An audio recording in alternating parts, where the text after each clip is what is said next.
Qatar's Deputy Prime Minister and Foreign Minister Sheikh Mohamed bin Abdulrahman alThani met yesterday with U.S. Secretary of State Rex Tillerson.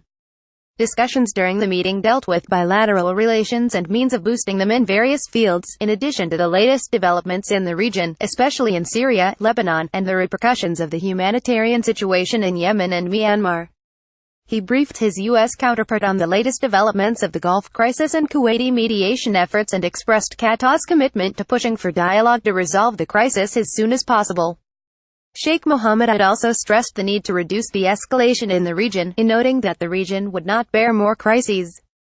Speaking to Al Jazeera after meeting with Tillerson, the foreign minister said that the U.S. concern about the situation in the region has doubled, especially with recent developments in Lebanon. He said he discussed with Tillerson recent developments and ways to resolve the Gulf crisis and other crises in the region, and discussed with him the closure of the Palestine Liberation Organization's office in Washington, D.C. Tillerson expressed his willingness to discuss with the Palestinian Authority the possibility of finding a solution or a way out of this decision. Speaking at a seminar organized by the Center for the National Interest in Washington yesterday, he said the countries which have imposed the illegal blockade against Qatar are undermining the stability of the region and gambling with the lives of people.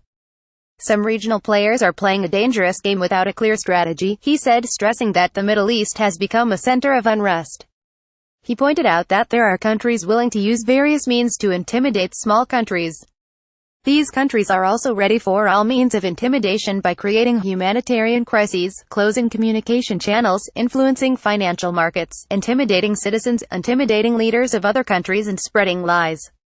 He said some of the countries besieging Qatar are run by individuals seeking power and not accountability, and these individuals use methods including cyber attacks and tribal unrest.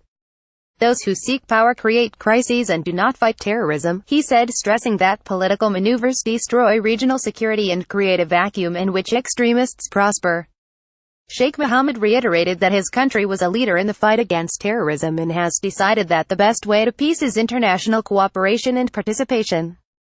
While stating that the continued stalemate in the Gulf crisis was a matter of concern to the U.S., he also praised the efforts of the U.S. to resolve the conflict between the blockading countries and Qatar, stressing Doha's desire to resolve the dispute.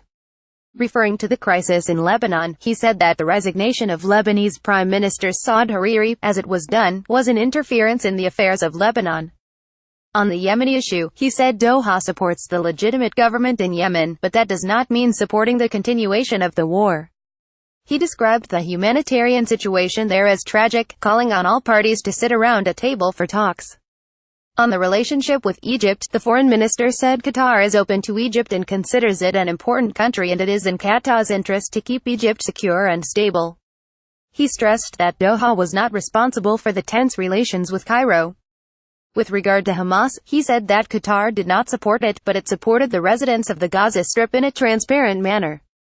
He pointed out that accusations of supporting Hamas came in the context of a propaganda campaign against Qatar.